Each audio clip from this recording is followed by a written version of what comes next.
Hey YouTube, welcome to episode 5 of our Whitsunday bareboating adventure.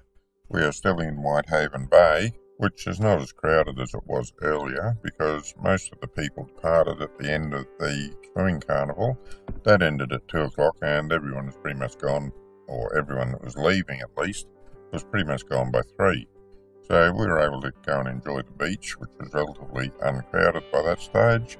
I didn't take the camera in once again. Sorry, but beach is a beach except for the rather unique silica sand on Whitehaven Beach, and it's that silica sand that gives it the white appearance. The locals also tell me that NASA, or whoever made the glass for the Hubble Space Telescope, got the sand from here at Whitehaven Beach to make that glass because it was the best sand in the world. So there you go, part of Whitehaven Beach is now orbiting the Earth. And this is sunset over Whitehaven, really quite beautiful.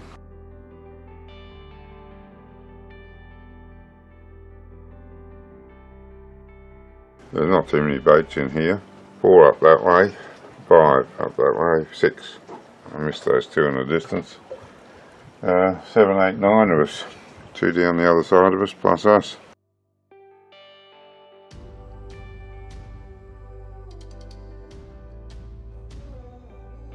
There's something kind of special about sunrise or sunset over the water. I always find it very relaxing to sit and watch it.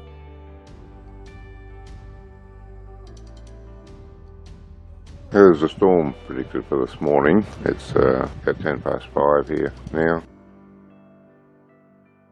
Getting the first little bits of rain. Looks like it could possibly turn into a storm over that way, but I think it's going to bypass us because we've got clear skies down here. I think we're just catching the edge of it. Just have a look at all the swallows perching up here on the rail in the rain, the whole flock of them. Chasing each other around the boat, tweeting away, which is what attracted me out here to see what they were. Rain's getting a tad heavier now. I love the rain on the water. That misty look.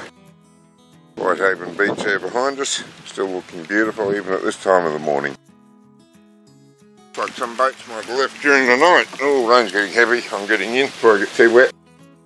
We've got 1, 2, 3, 4, 5, could be 6, I think there's one hidden up there. 7, 8, so someone has, oh no, 9. He's behind that other boat. So yeah, everyone's still here. How beautiful. I should go and wake my wife up so she can have a look at the rain on the water, because I really love it. These little birds aren't swallows, I don't think they are. Yeah, I've got a bit better look at them. Got a bit of a red spot on their chest, or reddish spot on their chest. I think they're robins. But I'm not a bird person, so someone else might know what they are.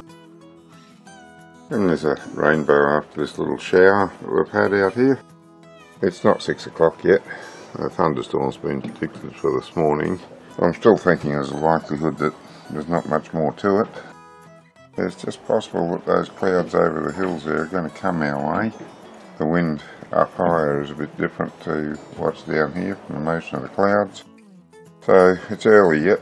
We'll sit it out for a little while and just see how it develops before we move off. I always sleep under an open hatch. That way if the weather does turn bad, I know about it pretty well straight away. I had a gentle sprinkle of rain, it woke me up. I closed the hatch, went out, had a look, made sure everything was okay, and went back to sleep. It cleared up pretty quickly once the sun was up, and we were able to get underway. It turned out to be just another beautiful day in the Whitsundays. This is a track we took from Whitehaven to Hamilton Harbour. It's about 19 nautical miles and took roughly an hour and 20 minutes to get there. It's a pretty easy passage apart from Solway if the tide and weather's against you. It was good for us. And you have to be careful when you're coming around the northwest corner of Hamilton. There's a big rock there and the reef from it extends almost to Hamilton. It leaves a relatively narrow passage for boats to get through. Given the width of the waterway, the actual deep water passage is quite narrow. So that's just something to be aware of. It'll be covered in your briefing and it's also detailed in 100 Magic Miles. We're departing Whitehaven Beach bound for Hamilton Marina to resupply a little bit. We're going out through Solway Passage, and the 100 Magic Miles book says that this can be quite an exciting passage in the wrong weather conditions, particularly with a strong tide against strong wind. But we're going out on flat tide and there's not a lot of wind in it, so I don't expect any problems whatsoever. I'll put the camera on again if there's anything exciting happening, but as I say, I just expect a rather uneventful and in fact boring passage through here. Going through Solway Passage, we want to keep Whitsunday Island on our right and Hazelwood and Teague Islands on our left. There is a passage between Hazelwood and Teague Island, and 100 Magic Miles explains that that passage is only for use by the really adventurous sailors. And of course, being that way, it's off limits to bareboats. And quite rightly so. I don't think I'll be taking my boat through it, let alone a rented boat. But other than that, it's quite a wide passage, plenty of water under us, and as I say, we expect an uneventful transit. I'm not sure if you're going to be able to see this in the video, but there's a small whirlpool forming just off the boat here, where the currents are meeting in opposite directions coming through the channel. It's nothing major. According to 100 Magic Miles, they can get quite bad in the wrong weather conditions. There's another tiny one here, again not sure if it's going to come up on the camera. This is pretty much as expected, a happily uneventful trip through Solway Passage. Our GPS plotter can be set up so that the top of the screen is the way the boat is facing, or the top of the screen is always pointing north. Now, I prefer to have it always pointing north. I think better in that orientation, but some people find that it's much easier to have the GPS plotter facing the way that the boat's going. Now, for instance, Teague Island here is showing in the GPS plotter on the right hand side because north is up, the way I like to have it set, but Teague Island is over there on the left of the boat. So the boat's heading south, so it all makes sense if you just think about the orientations. But as I say, some people have a little bit of a problem with maps always pointing north and prefer to orientate the map so that the top of the map is always the direction of travel, and that keeps everything on the same side of the boat, whether you're looking off the boat or looking at the map. You can talk to the person who gives you your briefing and decide how you want to set it up and get them to show you how to change it should you decide to try it differently. This is Perth Rock we're passing now at the bottom of Solway Passage. You can go either side of it, but there's a wide side and a narrow side, so naturally I'm going to pick the wide side. No reason not to go on a narrow side, really. Just that if there's a choice, I always go on the safest side. One thing you'll notice about a sailing boat under power, there's a lot of side area on the boat, and in any sort of wind, it catches the wind and tends to push the boat sideways even as you're going forward. So you're not actually going completely in the direction that you're pointing the boat. You've got to remember to compensate for that, and in any narrow space that becomes a little bit more critical. We're also getting a little bit of porpoising happening now. I expect that once we get around the rock and change over to head more to the west, that will disappear. But it's no great dramas because my wife's quite enjoying the ride as it is. And of course, so am I. This is another shot of Perth Rock just to show how low it is in the water. Now it sticks out a good way, but I imagine on a king tide it would be possible for it to disappear. Although I don't think it would have to be deep enough under the water for it not to show some ripples on the top in even the lightest of wave actions. And there's Hamilton Island becoming visible in the distance there. It's really hard to miss with all those buildings on it. It's quite a big resort on the island, and I believe there's about 3,000 permanent residents. Someone's trying for an early morning fish.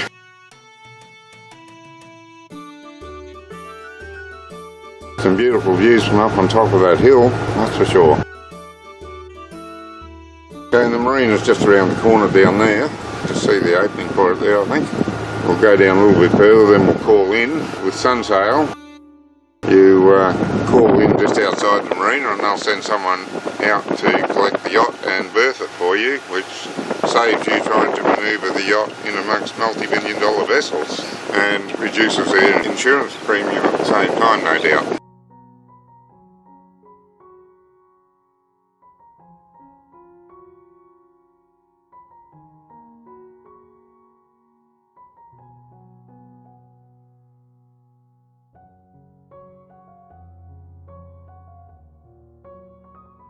And we had perfect timing here. We've arrived just in time to have a plane land. The island's not all that large really, and they land large planes on it, so the runway runs pretty much right across the island. The channel we're in runs right under the approach path, so if you're in a sailing boat with a 70-odd foot mast, you're not supposed to linger too long on the approach path to the runway, because planes have had to abort their landings. I've also heard stories from the locals that a dinghy's been tipped over from the wake turbulence from a plane.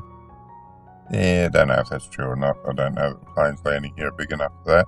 But anyway, it's nice to see one coming in. There's something a little bit unusual for the day.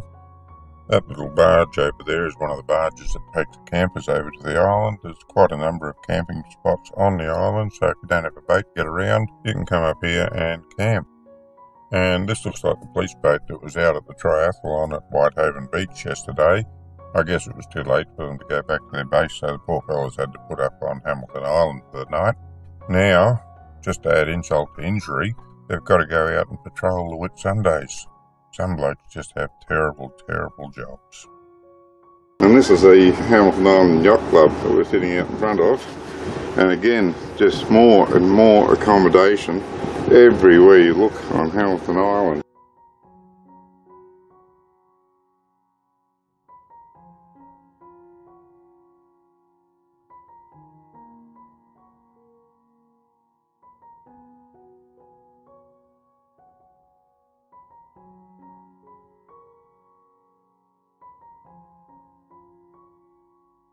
And another yacht just leaving the harbour.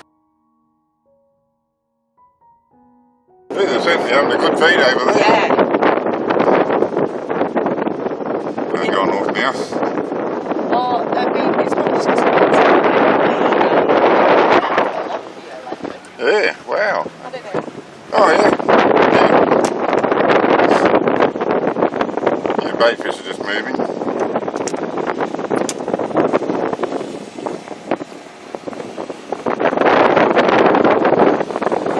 Police boat has to look more in Hamilton Harbour and they've got to go out and patrol Whitsundays. What a job! I know. I saw them coming yesterday.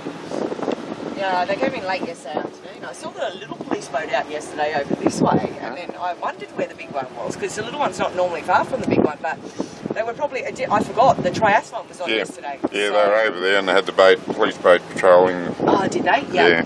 So yeah, they must have, because that's what I thought when it came in last night. And then, yeah, sometimes when you go out to the reef and it's real nice weather, you'll see them all the way out there, and I'm like, what are they doing out here? So I go, they're fishing. Yeah. Yes. What do you think they're doing? I was like, there's nothing out here, what are they doing? Yes, the blokes down in Moreton Bay have a pretty good time of it as well. Yeah. Oh, you got to take the perks in any job, though. Yeah. I remember when I was growing up, I was like, I want to be a water combo, especially once I got into boats, and then I found out how hard it is to get into them. Yeah, really? Oh, I wonder if anyone wants to do the job. Yeah. Because I was like, oh, so I know you've got to do so long in the police force before you can get into that, and everyone wants to be a water combo. I was like, damn it. It doesn't work, does it? I don't want to go do street beat. I just want to go on the water. Yes. Oh, Kate hasn't missed a mooring. It's nerves when someone's watching her. I think she's been brilliant. Yeah, good. Yeah, she's nailed me on it perfectly, and just enough reverse to get the rope up neatly. Oh, but she did really well that first day, so like I said, that's the worst place to do it. And it is harder when someone watches. Like, I honestly, when I did my exams, like for this, I panicked. And I was like writing my name like this, and the guy goes, Sonny, your name is not a question on the test. And I went, I'm so nervous, like. I was like, I've never been so nervous, and yes, that is my name I'm writing, but I'm freaking out. Yes, it's exam nerves are just a thing, everyone has them. Yeah, yeah.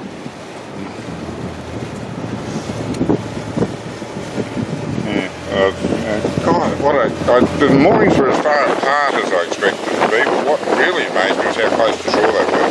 That freaked me out the first time I went in. Yeah, but have you stayed at Stonehaven with them right next to you? Yeah. Oh yeah, I didn't think that was real close. Oh gosh, I did. Not from moorings where we are down there. They're pretty close. Yeah. But yeah, how close it was to shore. I'm going in. I can't see them yet. Where are they? Yeah. And I got the binoculars out and I found them. And I thought, geez, that's on the beach. Yeah. Yeah, some of them you go, I don't know if I would anchor this. I would anchor here. No way I'd anchor that close. Yeah.